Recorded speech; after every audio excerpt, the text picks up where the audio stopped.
History is full of people who did things that rattle us to the core.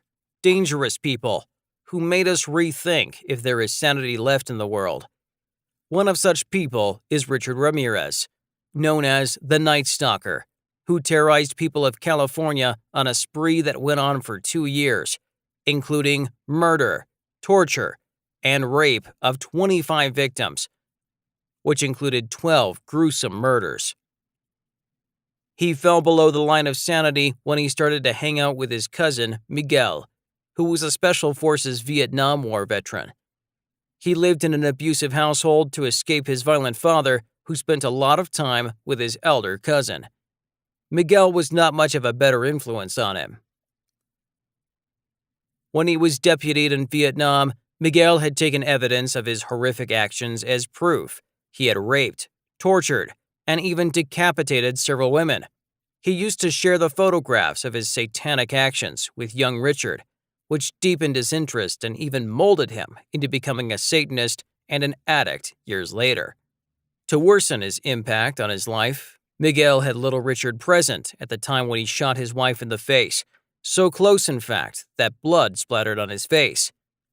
Richard was just 13 years old when this happened. The shooting incident started a transformation of little Richard from an abused boy who was often bullied both in and out of his home to a young man who feared nothing, not even taking someone's life in cold blood. Living the life that he had witnessed, he developed an interest in Satanism and slipped onto hard drugs, which gave his life an even darker turn. He even assumed that he could get away with his actions when his cousin pleaded not guilty for the murder of his wife for insanity reasons and spent 4 years in a mental hospital before he was released. Living the life that he had been exposed to since the beginning of his adulthood, he developed a strange obsession for inflicting violence on women and gained a thrill from the sexual acts that often involved the killing of his victims at the end.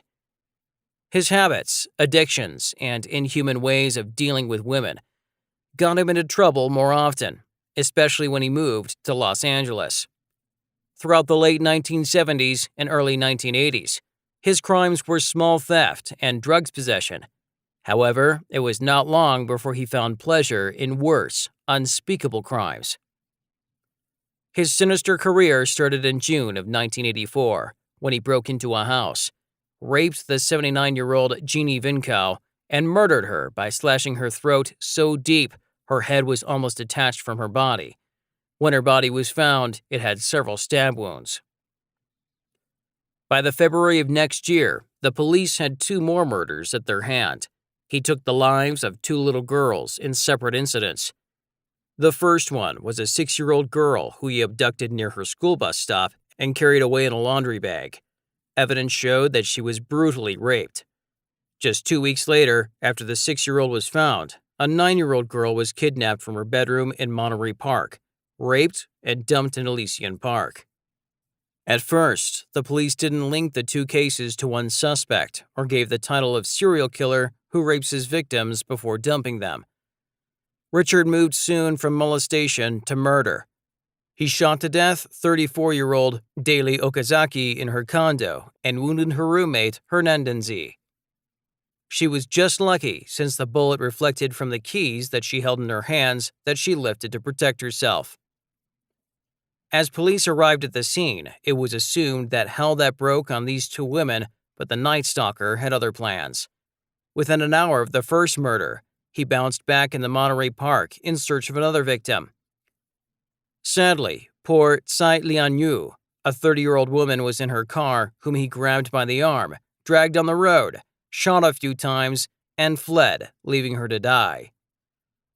She suffered 1,000 times more than anyone can imagine, and she was still breathing when police found her, but she took her last breath before the ambulance could arrive. 10 days later, Ramirez shot a 64-year-old man, Vincent Zazara, and his 44-year-old wife, Maxiane. Killing by shooting was not the only horrifying detail of the murder. He stabbed Mazian several times and left a T mark carved on her breasts and gouged out her eyes. Ramirez left footprints in the flower beds, which police photographed. and matched to those found in the previous sites and figured they had a serial killer on the loose. 2 months later, after the Zazzara couple was killed, Ramirez inflicted the unspeakable in Melville Keller, who was 83 years old at the time of death, and her 80-year-old disabled sister, Blanc, beating her to death with a hammer. Blanc survived the attack. On the very next day, Ruth Wilson, a 41-year-old woman, was bound, raped, and sodomized by him. In the next 2 months, 3 more women were killed, and many others became victim to his wrath. He was finally identified driving his orange Toyota station wagon by a teenager. Police was able to profile and find a long tab of past arrests. 2 days later, he was found beaten by an angry mob who identified them by the mugshots that were prints and placed on every newspaper.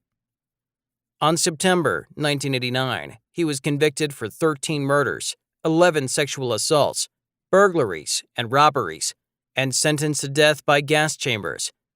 The trial was the longest in American history, including 1,600 jurors and 100 witnesses. While he was waiting on death row, he died a natural death in prison due to liver failure and was pronounced dead on his arrival to the hospital. May he rot in hell. Thanks again for watching, everyone. Don't forget to like, subscribe, and hit the bell icon to be notified of our next videos, and I'll see you in the next one.